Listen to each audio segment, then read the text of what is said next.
Tara, unboxing tayo. Ayan, so dumating na nga today yung order ko. Ang bibilis nga dumating ng mga to eh. Parang yesterday ko lang in-order yung mga to. Tapos ayan, dumating na.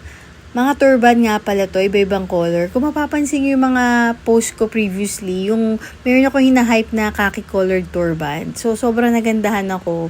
Kaya ito, bumili pa ako ng 3 colors. Yan. Mura lang to guys, mga 16 pesos isa lang nito. So ayan nga ayan. So yung mga in-order kong colors ay, wait lang.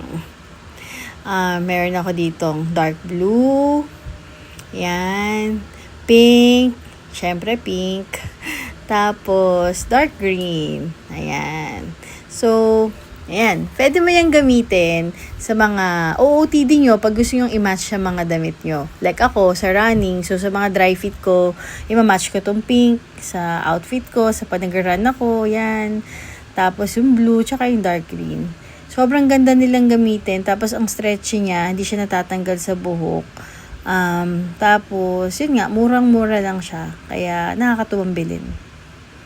Yan, so, sa next Get Ready With Me videos nyo, or sa mga next na OOTD nyo na post, pwede nyo itong gamitin.